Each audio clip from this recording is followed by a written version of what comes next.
అనేదే concept. Right Ram Kumar గారు ఒక్క నిమిషం 1 minute రామ్ కుమార్ మాట్లాడదాం. మాకు సీట్లు రాకుండా ఎవరైతే అసంతృప్తిగా ఉన్నారో, ఎవరైతే కోపంగా ఉన్నారో అనే ఆలోచన మాకు లేదు.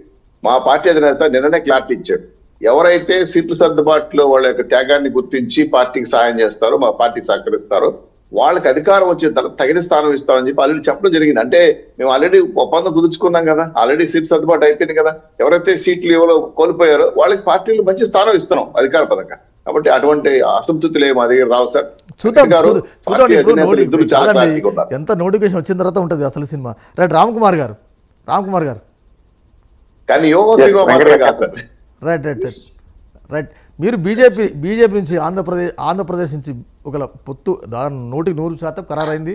మీకు ఇవాళ రేపట్లో పురంధేశ్వర్ గారు ఢిల్లీలో ఉంటారు, మీకు అక్కడి నుంచి వస్తుంది. కానీ మీరు రాష్ట్ర పార్టీ ఎన్ని సీట్లు అడుగుతుంది, ఎన్ని సీట్ల మీద అంచనాతో ఉంది? దీని దగ్గర ఇటువంటి క్వశ్చన్స్ కి మేము అయితే ఆన్సర్ చేయండి ఖచ్చితంగా. అంటే పొత్తు ఖరారైతే చెప్పిన తర్వాత పైనుంచి మాకు ఆన్సర్ వచ్చాకనే దాని గురించి మాట్లాడతాం తప్పితే ఇలా అయింది అలా అయింది స్పెక్యులేషన్స్ అయితే ఆన్సర్ చేయడానికి మేము ఇక్కడ లేవు. ప్రజాక్షేత్రంలో మేము పోరాడతానని చెప్తే మిగతా వాటికి లేవు. ఖచ్చితంగా మీ రాష్ట్రంలో బలమైన పార్టీగా ఎదగాలి. 2024లో ఈ రాష్ట్రంలో ఏర్పాటయ్యే ప్రభుత్వంలో కీలక భూమిక పోషించాలనేది మా పాత్ర అందులో ఖచ్చితంగా ఉండాలి. రామ్ కుమార్ గారు సేమ్ టైంలో మీరు మేనిఫెస్టో ఎట్లా విడుదల చేస్తారు, ఉమ్మడి మేనిఫెస్టో రైట్. ఇప్పుడు నిన్న మొన్నదాకా వైసీపీ వాళ్ళు అంటే ప్రత్యేక హోదా, పోలవరం తదితర అంశాలనే కదా. మరి మీరు 10 ఏళ్ళు కేంద్రంలో ఉండి అటు టీడీపీకి ఇవ్వలేకపోయారు, వైసీపీకి ఇవ్వలేకపోయారు, ఏపీకి మీరు చేసింది గుండు సున్నా అని చెప్తే మీరు ఏం ఆన్సర్ చేస్తారు? అంటే ప్రత్యేక హోదా ఒక్కటే మాత్రం ముగిసిన అంశం, దానికి సరిపడగా ప్యాకేజ్ ఇస్తున్నాం, స్పెషల్ వెహికల్ పర్పస్ పెట్టి దానికి ఏమేం కావాలి ఇస్తున్నాం అనేది లైన్ అయితే అయిపోయిందండి. ఆ 2019లో వైసీపీ 2018లో పాదయాత్ర చేసేటప్పుడు వైసీపీ ఆ కొత్త నినాదాన్ని ఎత్తుకుని ఆ ట్రాప్ లో టీడీపీకి వెళ్ళిపోయి అది తీసుకుందని మేము కూడా గతంలో చెప్పామండి. అన్ఫార్చునేట్ గా వాళ్ళు ఆ ట్రాప్ లో పట్టారు. అప్పుడు దాకా చేసిన అభివృద్ధి అంతా చేసిన తర్వాత కలిసి చేసే అభివృద్ధిని అక్కడి నుంచి ఈ రాష్ట్రానికి అభివృద్ధి ఆగిపోయింది. ఇప్పుడు ఇంకా 2-3 ఎగ్జాంపుల్, పోలవరం 2019కే ఎంత పర్సెంటేజ్ కంప్లీట్ అయింది, ఇప్పుడు అక్కడి నుంచి ఏమన్నా ఎంత ఎత్తు వెళ్ళింది అంటే ఎంత పర్సెంటేజ్ పెరిగింది అనేది మీరు డేటా తీసుకోండి. దాని మీద మీరు కామెంట్ చేయట్లేదు, నేను కామెంట్ చేయట్లేదు. జరిగిందంతా 19 వరకు జరిగింది, ఆ తర్వాత ఏమీ జరగలేదు. ఇంకో కీలక అంశం రైల్వే జోన్ కోసం డిపిఆర్ తో సహా అన్ని సిద్ధం. మీరు ల్యాండ్ ఎత్తే కట్టడమే తర్వాత చెప్తుంటే వైజాగ్ లో 52.3 ఏకర్స్ ఇచ్చారు, అందులో 20 ఏకర్స్ క్యాచ్మెంట్ జోన్ ఉంది. అక్కడ భవనాలు కట్టడానికి వీలు పడదు, అదంతా క్లియర్ చేసి మాకు చెప్పండి అని నేను చెప్తుంటే స్వయంగా రైల్వే శాఖ మంత్రి విశాఖపట్నం వచ్చిన తర్వాత కమిషనర్ ని నించోబట్టి కారు గుమ్మం దగ్గర అడిగితే మీకు 1 రోజు ఇస్తున్నారని ఈ రోజు దాకా మళ్ళీ సమాధానం లేదు. ఇంకొకటి కూడా అందరికి ప్రజలు ఎలా మెబ్బు పెడుతున్నారంటే మేము ఇచ్చేసామంటున్నారు. రైల్వే శాఖ మంత్రి ఎంత ఇన్ డీటెయిల్ మాట్లాడుతున్నారంటే మీరు ఇవ్వడం కాదు, ల్యాండ్ బదలాయించాలి, నోటు మాట మీకు ఇచ్చేసామని చెప్పడం కాదు,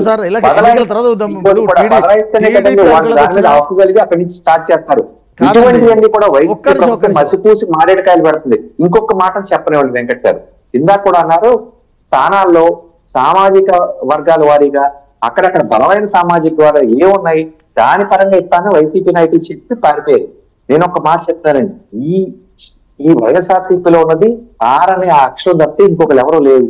వైఎస్ఆర్సీపీలో ఎవరెవరు ఉన్నారనేది స్వయంగా వాళ్ళ చెల్లిగానే చెప్పలేరు. ఇంకా ఏంటి ఈ సామాజిక వర్గాల వారిగా వారు ఇచ్చేది స్థానం. నిన్న మా బీసీ నాయకుడు సత్యకుమార్ గారిని ఎక్కడ పుట్టాడనే మాట మాట్లాడతారంటే ఈ సంస్కృతి ఎంత ఉందనేది పెద్దిరెడ్డి రామచంద్రారెడ్డి గారు ఆలోచించుకోవాలి. ఈ సందర్భంగా మీకు చెప్తున్నాను. అప్పుడు అక్కడ టీడీపీ అధికారంలోకి వచ్చినా వైసీపీ అధికారంలోకి వచ్చినా మళ్ళీ మీ కంట్రోల్లోకి రావాల్సిందే, అది ఓపెన్ సీక్రెట్. రైట్ చౌదరి గారు, ఇంకొక వార్త, రాజ్యసభలో ఇవాళ టీడీపీ బలం పూర్తిగా పడిపోతుంది. ఏప్రిల్ 2 తర్వాత అసలు పెద్దల సభలో టీడీపీ ప్రాతినిధ్యం పూర్తిగా కోల్పోతుంది. కానీ 41 ఏళ్ళ 41 ఇయర్స్ టీడీపీ చరిత్రలో ఇది తొలిసారి. ఇట్లా అంటే పార్టీ ఒకవైపు పరాజయ పాలవుతుంది, పార్టీకి గడ్డు పరిస్థితి ఉన్న క్రమంలో ఎలా రివోక్ అవుతారు? వెంకట్ గారు, రాజకీయాల్లో అధికారాలు శాశ్వతం కాదండి. వాళ్ళు బళ్ళు అవుతే బళ్ళు వాళ్ళు అవుతాయి. 40-25 ఏళ్లుగా మేము ఎన్నో డక్కామెక్కాలు తిన్నాం. పార్టీ చిగురుటాకులాగా ఓడికిపోయిన సంగతులు చూసాం. ఇంక పార్టీయే లేదు, ఇతర రాష్ట్రాలు అన్నారు. ఇప్పుడు తెలుగుదేశం పార్టీ భవిష్యత్తు అవుతాం. కాబట్టి ఇవన్నీ తాత్కాలిక. ఈ రోజు 3 రాజ్యసభ ఎంపీలు మేము ఎన్నుంటే గెలిచేవాళ్ళం అండి. మా నాయకుడు కూడా చెప్పాడు ఆ విషయం. కానీ మాకు అవసరం లేదు. వాళ్ళ ఓట్లు బయట సస్పెండ్ అయ్యి బయటకు వచ్చిన 70 మంది ఎమ్మెల్యేలు ఓట్లు వేస్తామని లిస్ట్ కూడా ఇచ్చారు మాకు అవసరం లేదు. 19 మంది ఎమ్మెల్యేలు ఉన్నారు, 4 సస్పెండ్ అయ్యారు, మళ్ళా 4 ప్లస్ అయ్యారు. దీన్ని దృష్టిలో పెట్టుకుని మళ్ళీ 19 మంది వాళ్ళు అడుక్కొని మనం రాజ్యసభ పోవాల్సిన కర్మ లేదు.